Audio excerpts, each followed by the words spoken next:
Bwana Dak TZ, mimi nataka kufahamu mzee wangu, napata taarifa ya kwamba wewe pia mkono wako huo ukishika peni unaga mchezo kabisa. Umefanikiwa kutengeneza ngoma za wasanii ambazo zinajulikana kabisa kupitia uandishi. Kwanza katika kitu ulichokaa hapo, tunapigaga story na wasanii wengi sana. Wengi wao kuhusu uandishi wamekata tamaa. Yaani wengine na majina makubwa kabisa. Tulipiga story na mtu kama Fobi, Barnaba Classic naye pia. Alikuja mtu mmoja akakaa kwenye hicho kiti, ni mwandishi ambaye kaandika nyimbo nyingi sana za wasanii, lakini anasema sitaki tena kuandika kwa sababu hatupewi heshima ambayo tunastahili. Vipi mzee wangu? Kwanza niambie katika wakati bado upo kwenye process za kuandikia wasanii, ilikuwa vipi mzee wangu?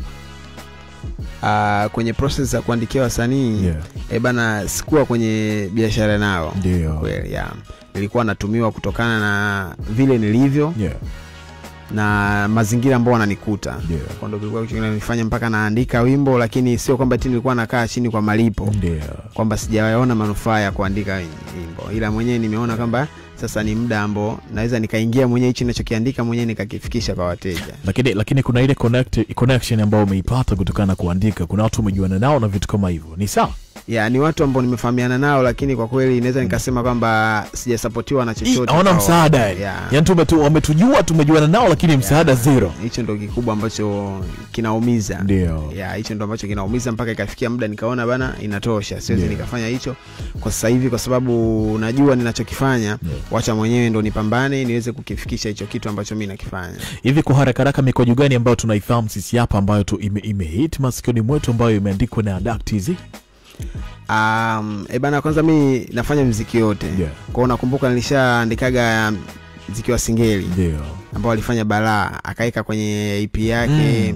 Kuna wimbo unaitwa Kasuku. Ndio. Ule pale Kasuku nimeuandika mimi. Nikampatia Balaa. Pia na ile ngoma yangu ambayo nime-release hapa inaitwa Hello. Ile Singeli. Kaitaka sana Balaa, kaitaka sana, ila Mushizo kanambia hapana, hii usimwachie, acha tuifanye wenyewe tuondoke nayo mjini. Ndio. Kwa nikaja tena kwenye Bongo Flava. Kwenye Bongo Flava kuna baadhi ya wasanii ambao nimewaandikia. Kuna yule Platform. Platform kuna wimbo wake mmoja unaitwa Mapepe. Pepe nimeuandika mimi ule wimbo kwa sababu nishakutana naye studio. Ila nahisi baada ya kuandika kachukua data kaenda kumaliza sehemu nyingine kabisa, sijaishuhudia ile wimbo wakati inatengenezwa. By the way ni ngoma kali sana ambayo hata mimi pia naizimikia sana. Kuna mtu mwingine tena ni Loni Boy. Loni Boy ana wimbo wake ulikuwa unaitwa Rudi. Nahisi una miaka 4 sasa hivi. Rudi definitely. Una miaka 4. Ule pia nimeuandika mimi. Nimeuandika, tulikutana studio.